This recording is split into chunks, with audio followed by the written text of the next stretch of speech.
দেখতে পাবেন হয় বৃদ্ধাশ্রম, আর না হলে কোনো গাছতলায়, শ্মশানে বা রাস্তার ধারে পড়ে আছেন বৃদ্ধ বাবা মা জায়গায় পুজো অর্চনা হচ্ছে।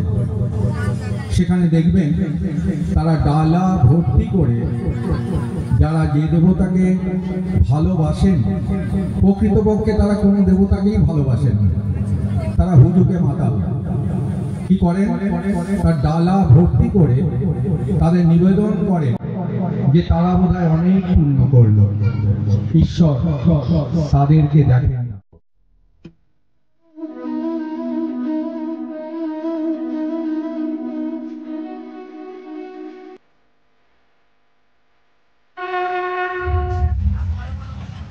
জয় গুরু। আমি প্রথমে আমার আরাধ্য দেবতা শ্রী শ্রী ঠাকুর অনুকূলচন্দ্রের পাদপদ্মে কোটি কোটি প্রণাম জানাই।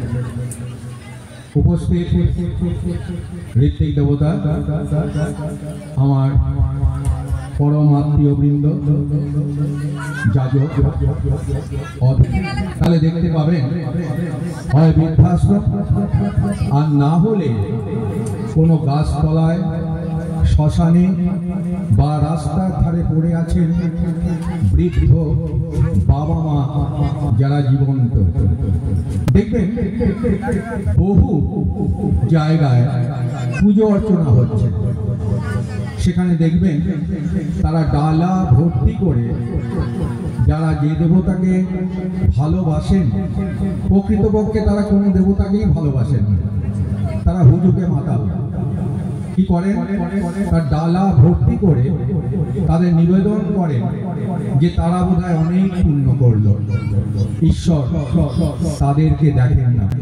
তাদের যে কেউকে জিজ্ঞেস করবেন, তার বাবা মা, বৃদ্ধ বাবা মা হয়তো রাস্তায় ভিক্ষে করছে, তারা 4 চাকা গাড়ি নিয়ে বেরোচ্ছে, তারাও দেখবেন সোনা দিয়ে মাকে, ঈশ্বরকে, দেবতাকে তারা পুজো করছেন। আজকের দিনে দাঁড়িয়ে শ্রী শ্রী ঠাকুর অনুকূলচন্দ্রের প্রাসঙ্গিকতা কোথায়? আজকে আমাদের শ্রদ্ধেয় চিন্ময়দা যে অনুষ্ঠানের আয়োজন করেছেন, আমি তার লিফলেট পেয়েছি বেশ কিছুদিন আগে। আমি বহুদিন ধরে তার বাড়িতে আসবো, কিন্তু আসার হয়নি, আজকেই প্রথমবার। আমার আসার খুব ইচ্ছে ছিল যে এই মানুষটা বিভিন্ন জায়গায় দূর দূরান্তে সৎসঙ্গে যাচ্ছে, অথচ তার সীমিত ক্ষমতার মধ্যে দিয়ে তিনি যা করছেন, কি করছেন, কিভাবে করছেন, কেন করছেন, করার অর্থ কি, তা মানুষের বোঝা উচিত। কিভাবে বুঝবো? ঠাকুরের ভাবধারায় তিনি যে চলছেন, তার প্রধান এই যে উৎসব, এই উৎসবের মধ্যে দিয়ে বহু শুনেছি, আমি জানি না, অ্যাপ্রক্স তার বাবা আজকে প্রায় 20 বছর নেই, মা নেই 13 বছর। আমরা যে সমস্ত বিভিন্ন পরিবারবর্গ দেখি, দেখবেন একটা বাৎসরিক অনুষ্ঠান হয় মাত্র, তাও কি লোক দেখানো, অন্তরে সেরা ভাবে লোক তো দেখাতেই হবে।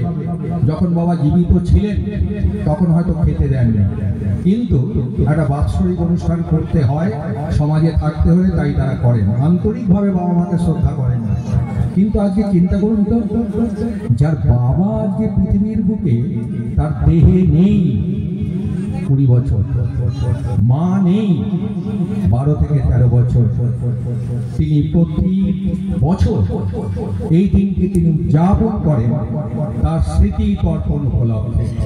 কিভাবে আসে স্মৃতিটা, কিরকম ভাবে আসে? এটা কিন্তু একদিনে আসে না। আমার পূর্ববর্তী বক্তা শ্রদ্ধেয় প্রিয়রঞ্জনদা বলছিলেন, দীক্ষা, শিক্ষা, বিবাহ, শুক্রজনম। এই যে দীক্ষা মানে দক্ষতাকে এনে দেয়, নতুন একটা জীবনকে আমাদের দান করে। দীক্ষার পরে ঠাকুর ছোট ছোট কতগুলো জিনিস করতে বলেছেন। কি সেটা?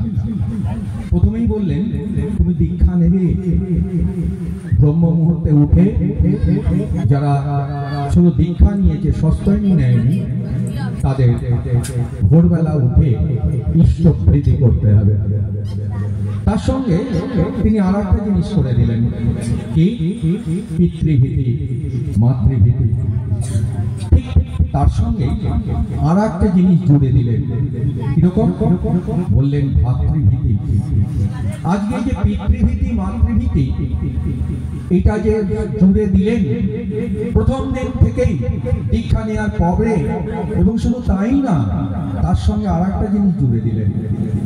সেই বাড়িতে যারা বয়োজ্যেষ্ঠ থাকবেন প্রত্যেকের ইষ্টভীতি এবং প্রার্থনার পরে তাদের গুরুজন যারা আছেন তাদের নমস্কার করবেন, বাবা মাকে নমস্কার করবেন। অর্থাৎ শ্রদ্ধার যে চাষ, আমরা চাষ করে চাল ডাল আলু সমস্ত কিছুই পাই, কিন্তু আর একটাও দিক আছে, সেটা কি? শ্রদ্ধা। এই শ্রদ্ধা এবং ভক্তি যদি না থাকে, আপনি হাজার পুজো দিন যাই করুন না কেন, তাতে বিন্দু মাত্র ফল হওয়ার নয়। তাহলে প্রতিদিন নিত্য আপনাকে কি করতে হবে? অভ্যাসে পরিণত করতে হবে। অভ্যাসে পরিণতটা কিরকম? সকালবেলা উঠে প্রার্থনার পরে যারা মায়েরা এখানে বসে আছেন, তারা বলুন না তার আপনাদের সন্তানদের যে ওই তোর বাবা, একটা প্রণাম কর। আবার ঠিক বাবা কতরূপ ভাবে বলবে, এই মাকে একটা প্রণাম কর। তার আগেই যদি গুরুজন বাড়িতে থাকে, বলবেন এই তোর ঠাকুরদা ঠাকুমা আছে, তাদের প্রণাম কর। তাহলে দেখবেন বৃদ্ধাশ্রমগুলো গজিয়ে উঠবে না, প্রত্যেকে ভালো থাকবেন। তাই শ্রী ঠাকুর আজকের দিনে দাঁড়িয়ে, আজকের প্রেক্ষাপটে তিনি যে কত গুরুত্বপূর্ণ, তিনি এসছেন আজ থেকে 1888 সালে তিনি জন্মগ্রহণ করেছেন। তারপরে যা দিয়ে গেছেন পুঁথি পুস্তক বিধি বিধান, তার মধ্যে তিনি সকলের পক্ষে বইপত্র পড়া সম্ভব নয়। তাই এই সৎসঙ্গের প্রয়োজন। আমি বলছি আমি সব জানি তা নয়, আমি সব করি তা নয়, আমি করার চেষ্টা করছি। কিরকম, কিভাবে? চলে যাব একটু পাবনার হিমায়তপুরে চলে যাব।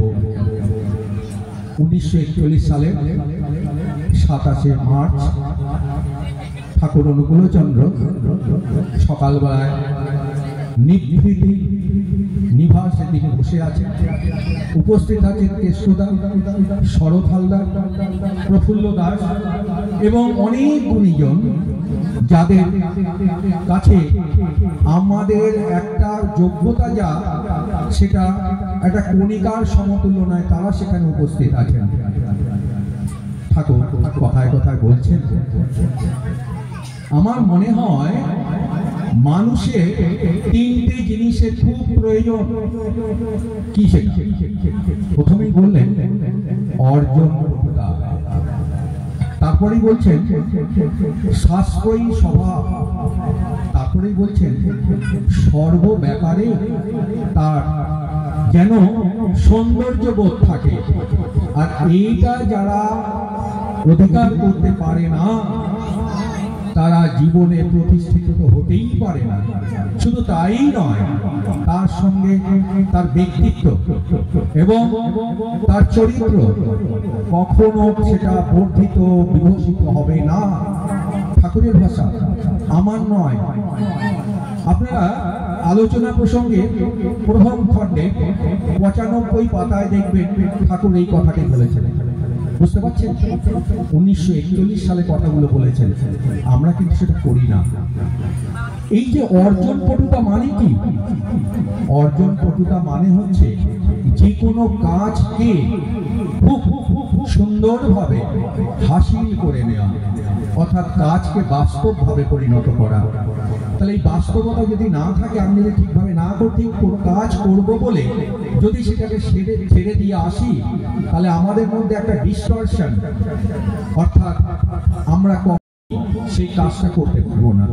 তারপরে বললেন সাশ্রয়ী স্বভাব। আপনার সাশ্রয় করতে হবে। আমার 100 টাকা ইনকাম, আমি ফর্দ বানাচ্ছি 150 টাকা। তাহলে কি হবে? অর্থাৎ এই সাশ্রয় করতে গেলে যে সমস্ত জিনিস প্রয়োজন তার মধ্যে তিনি বললেন কি প্রয়োজন? সাশ্রয়ী স্বভাবের মধ্যেই তিনি বললেন তার বুদ্ধি, মাথায় বুদ্ধি, বিবেচনা এবং কৌশল, তাকে ঠিকভাবে করতে হবে, কোন কাজটা কিভাবে করতে হবে। সে যদি না করতে পারে তখন তাহলে কি হবে? সে সেই জায়গায় কোনোদিন বিকশিত হতে পারবে না, তার চরিত্র তৈরি হবে না। তারপরে যে কথাটা বললেন সেটা কি? সমস্ত ব্যাপারে সৌন্দর্য বোধ। ঠাকুর বললেন যার এই সৌন্দর্য বোধ নেই তার চরিত্র বিকশিত হয় না। কিরকম? এই সৌন্দর্যের মধ্যে আছে সম্যক এবং সম্বর্ধনা বোধ। এই দুটোর সম্মিলিত ভাবই হচ্ছে সৌন্দর্য। তাই আমার যদি এই দুটো না থাকে, আমরা বলি, আমরা ভাবি, আমরা করি না কিছু। আমি যেমন ভাববো, যেমন করব, সেই জিনিসটা যদি ঠিকভাবে করি তাহলে আমার চরিত্র বিকশিত হবে, আমার চরিত্র প্রস্ফুটিত হবে, আমি সমস্ত কাজ একনিষ্ঠভাবে করতে পারবো। আমরা পারি না। ঠাকুর এই তিনটে ছোট্ট টোটকা দিলেন। ঠাকুর বলছিলেন আমি জানো তো কি করি? আমি প্রত্যেককে ঠক্কর দিতে দিতে তাদের সঠিক জায়গায় পৌঁছে দিই। আমরা অনেকে ধরতে পারি না। এই কিছুক্ষণ আগে আমার শ্রদ্ধেয় প্রিয়দা বলছিলেন দীক্ষা, শিক্ষা, বিবাহ, শুক্রজন্ম। দীক্ষাটা নিলাম দক্ষতা তৈরি করতে। ওটা গাছে ফলে না, ওটা রাস্তায় ফলে না, ওটা পারিপার্শ্বিক কোথাও পাওয়া যায় না। বাজারে গিয়ে আপনি দক্ষতা কিনতে পাঠান, 1 কোটি টাকা দিয়ে পাঠান, এই তুই যাবো দক্ষতা কিনে নিয়ে আয়, পারবে না। নিত্য প্রয়োজন, নিত্য তাকে করতে হবে। কিভাবে করতে হবে? খুব দুঃখের সঙ্গে জানাচ্ছি সেটা কিরকম। আজকের দিনে দাঁড়িয়ে আমরা সবকিছু করছি, আছে সব জায়গায় সবকিছু ঠিকই আছে, কিন্তু শিক্ষা আছে, দক্ষতা নেই। কেন নেই? শিক্ষা নেই, প্রপার শিক্ষা নেই। প্রপার শিক্ষা কিভাবে দিতে হয় সেখানে ঠাকুরের যা পার্শ্বদ আছেন তাদের যদি আমরা আলোচনার আলোকে সকলের কাছে তুলে ধরি তাহলেই তিনি দক্ষতা লাভ করতে পারেন। সঙ্গে সঙ্গে আমার প্রিয়দার একটি কথায় খুব ভালো লেগেছে, যেটা তিনি মহাভারতকে টেনে এনেছেন। আপনারা এখানে অনেকেই উপস্থিত আছেন, এই যে মহাভারতকে টেনে এনেছেন, দেখুন বিশ্ব পিতামহ প্রত্যেকে তাকে শ্রদ্ধা করে, অথচ তাকে সরসজ্জায় 18টি দিন তাকে শায়িত থাকতে হলো। কেন? তার মূল কারণ হচ্ছে কর্মফল। এরকম সেই কর্মফল যখন যুদ্ধ শেষে স্বয়ং কৃষ্ণ তার কাছে এসেছেন, তখন আমাদের এই বিশ্ব পিতামহ তাকে প্রশ্ন করছেন, হে রাধে, আমি কি অপরাধ করেছি যে আজকে আমাকে এরকম সরসজ্জায় শুয়ে থাকতে হচ্ছে এবং এই যে দুঃখ, যন্ত্রণা, কষ্ট ভোগ করছি, এর মূল কারণ কি? উনি বললেন কর্মফল। সে কি? আমার তো মনে পড়ে না আমি কখনো কোনো অন্যায় করেছি, এরকম আমার মনে পড়ছে না। উনি বলছেন আপনি করেছেন। কিভাবে? বলছেন আপনি পূর্বজন্ম সবকিছুই জানেন, আপনি একটু আলোকপাত করুন না, করে দেখুন, তাহলেই আপনি ধরতে পারবেন। তিনি আলোকপাত করছেন, বলছে না রাধে, আমি কিছুই পাচ্ছি না। বলছে কত পর্যন্ত দেখেছেন আপনার পূর্বজন্ম? বলছে আমি 99 পর্যন্ত দেখেছি। বলছে আর দুটো এগিয়ে যান। যখন 101 জন্ম তিনি দেখছেন, তখন দেখতে পাচ্ছেন তিনি সেই সময় রাজা ছিলেন। যখন রাজা ছিলেন সেই সময় তিনি অশ্বারোহে করে বেরোচ্ছেন। বেরোতে বেরোতে রাস্তায় একটি সর্প তার রাস্তাকে আটকে রেখেছে। তিনি যেতে পারছেন না। যখন তিনি যেতে পারছেন না, তখন সেই সর্পটিকে, তার যে তীর ধনুক ছিল সেটার মাথা তুলে তিনি তাকে মারবেন না, কিন্তু সেটাকে তিনি সরিয়ে দেওয়ার চেষ্টা করছেন। তিনি সেটাকে আস্তে করে সরিয়ে দিয়ে ছুঁড়ে ফেললেন। ছুঁড়ে ফেলার পরে যখন সেটা পড়েছে, একটি কাঁটা ঝোপে পড়েছে। তিনি তো দেখেননি, কিন্তু ছুঁড়ে ফেলেছেন।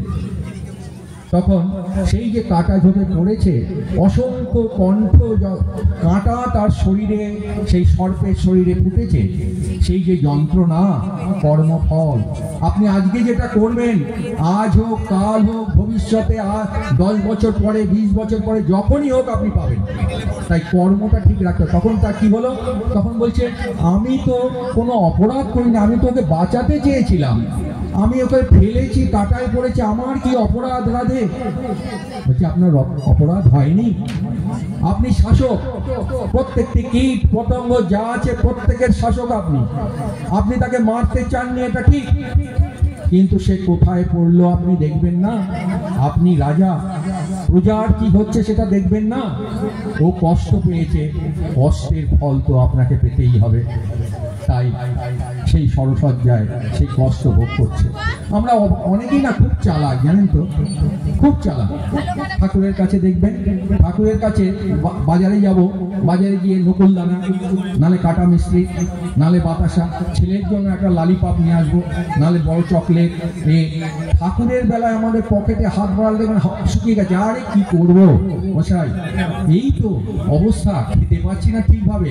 ছেলের জন্য, মেয়ের জন্য তার লালিপাপ থেকে শুরু করে সমস্ত কিছু আসছে, ঠাকুরের জন্য কিছু আসছে না। এখানেই ঠাকুরের প্রয়োজন।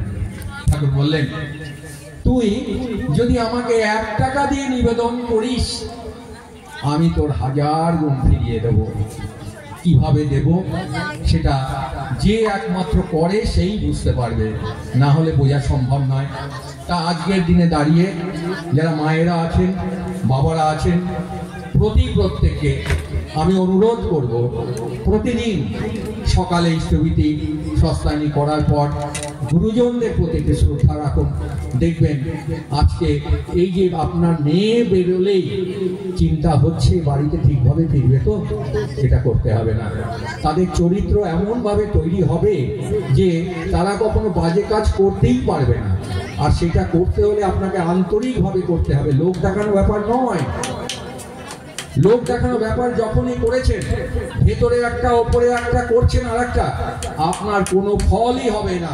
তাতে এইটা কেন, এর থেকে বড় বড় যত বড়ই অনুষ্ঠান করুন, যাই করুন, চাকচিক্য যেটাই করুন না কেন, তার ফল বিন্দু মাত্র পাবেন না। লোক দেখানো ব্যাপার করলে চলবে না। আপনি আছেন আর ঠাকুর আছে, পৃথিবীতে আর কেউ নেই, ধরে নিন। আপনি ঠাকুরকে ভালোবাসুন, তিনি যা বলেছেন ঠিকভাবে করুন, এইটুকু করুন, কিন্তু করুন সেটাই ঠিকভাবে করুন। ওই ঠিক আছে, সকালবেলা উঠলাম, আরে আমার তো অফিসে দেরি হয়ে যায়, উঠেছি 7টার সময়, তখন মনে ছিল না যে ভোরবেলা উঠে ঈশ্বরটি করে, আরে দীক্ষা নিতে বলে, ঠিক আছে। এই যে আন্তরিকতা রোজ করলেই যে সব হবে তাও নয়, কিন্তু আপনি কতটুকু সময় কি করছেন, আপনি অন্তর দিয়ে করছেন কিনা। ঠাকুর বলছেন, তোরা কিচ্ছু করিস না, তোদের অন্তরে হৃদয়ে আমায় একটু জায়গা দে, তাহলেই তোদের আমি ঠিক রাখতে পারি। তিনি কি এসছেন পুজো নিতে? তিনি এসছেন ব্যবসা করতে? তিনি এসছেন খেতে? যদি খেতেই আসবেন, ব্যবসা করতে আসবেন, খালি গায়ে বসে থাকবেন কেন? তার তো হাজার হাজার মিলিয়ন কোটি টাকা তার উপার্জন হয় সৎসঙ্গ জগৎ থেকে। তিনি ওইভাবে বসে থাকবেন? নিশ্চয়ই থাকবেন। তার আছে, তিনি চান না, তিনি চান আমাদের জন্য এসছেন পৃথিবীর বুকে, আমাদেরকে ভালোবাসতে, আমাদের জন্য করতে। তাই প্রত্যেকের প্রতি আমার অনুরোধ, আপনার সকালবেলা উঠেই এটা করুন। আশা করি আপনার প্রত্যেকের মঙ্গল হবে, তাতে বিন্দু মাত্র আমার সন্দেহ নেই। আমি আর দীর্ঘায়িত করব না।